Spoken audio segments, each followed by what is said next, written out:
बहनों और भाइयों नमस्ते। दोस्तों, इस समय हमारे शहर में और खास करके उल्लासनगर 5 में भीलवाड़ा कंपनियों के कपड़े की हलचल ज़्यादा है। काफ़ी गहमा-गहमी है, एक दूसरे पर आरोप प्रत्यारोप लगाए जा रहे हैं। दोस्तों, सबसे पहले मैं आपको बता दूं कि मैं इस घटना को 7 महीने पहले से भाप गया था कि यह घटना होगी, और मैंने उस घटना को 25 अक्टूबर मेरी न्यूज़ आप देखेंगे तो मैंने उसके बाद कई बार उस न्यूज़ को चलाया। क्या हमारी न्यूज़ को किसी भी दुकानदार ने कपड़ा मिलों तक नहीं पहुंचाया?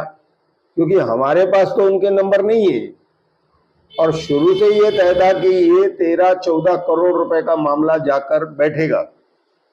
और इसमें एक चीज और हो गई है, एक दो लोगों पर हमारा शक गया था, इन लोगों ने उनको दूर कर दिया, नहीं तो आज वह भी भागम भाग में होते।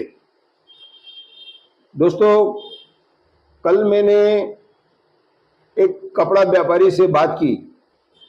वो कपड़े का बहुत बड़ा व्यापारी है, उनका माल भी वहीं से आता है। तो वह किसी के लेने देने में नहीं जाते हैं और सीधे व्यापारी हैं, और ऐसे बहुत सारे व्यापारी सीधे हैं। सबसे पहले मैं आपको बता दूं कि हमारे उल्लासनगर 5 में सैकड़ों बार, दर्जनों बार ऐसी घटनाएं होती है। आप बार बार उन घटनाओं को क्यों दोहराते हैं? कायदे के आगे किसी की नहीं चलती है। दोस्तों, अगर कायदा बड़ा नहीं होता तो आज हम भी उल्टा सुल्टा करते, लेकिन कायदा समय पर अपना काम करता है। तो हमारे व्यापारियों ने बहुत बड़ी गलती की है ऐसे कपड़े को लेकर के। अब उसका जो भुगतान होगा, आपको रात को नींद नहीं आएगी, आपके दिल की धड़कनें बढ़ जाएगी, आपके जो परिवार वाले हैं वह परेशान हो जाएंगे। तो कुल मिलाकर कुछ लोग इसका मजा ले रहे हैं, राजनीति कर रहे हैं। मैं असल मुद्दे पर आता हूं कि ये जो मुद्दा हुआ है वह दुकानदारों के लिए अच्छा नहीं है। आज सुबह सुबह मुझे एक और जानकारी दी गई कि कुछ समय पहले एक चाय के पैकेट आए थे। अब वह कंपनी ने भेजे या उसको चुरा करके बेचे गए, बड़ा लाट बेचा गया था, लाटों के लाट बेचे गए थे। फिर वह कंपनी जागी, जिसको जिसको माल गए उन्होंने बहुत लंबी लंबी राशियां भरी। दोस्तों, उस समय पहली बार दुकानदारों ने अकल का काम किया। माल तो लिया चोरी का और फंस गए। हमारे एक मित्र ने भी बताया कि ऐसी एक 15 बोरी मसाले की, खड़े मसाले जो आते हैं, वो हमको बेचने हैं आधे भाव में। हमने कहा भैया ये यहां से ले जाओ, नहीं तो हम पुलिस को बुलाएंगे। ऐसे दुकानदार भी हैं, सभी लालची नहीं है। तो कुल मिलाकर मेरे एक दोस्त ने ऐसा भी बताया कि मेरे भतीजे के पास गाउन कपड़े की गठड़ियां आई थी कि भैया ये ले लो।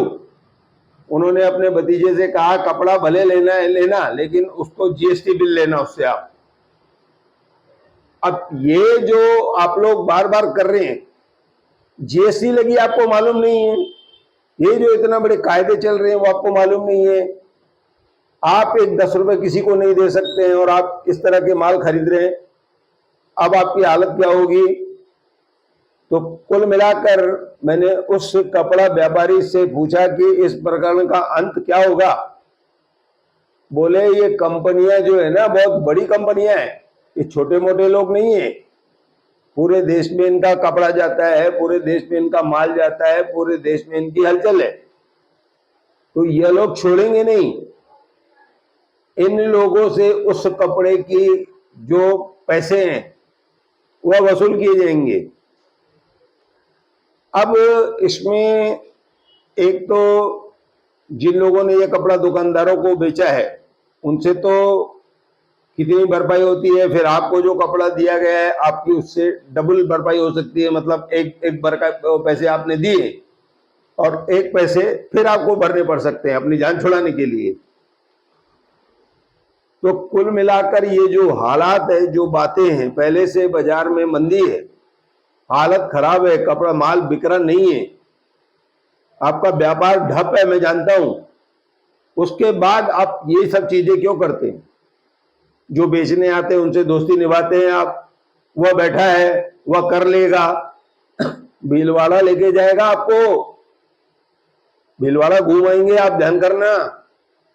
13 केस अगर हो गए, 13 केस मुझे ऐसे मालूम है, अगर 1 महीने में 1 तारीख लगी तो 13 दिन आप महीने के वहां जाओगे।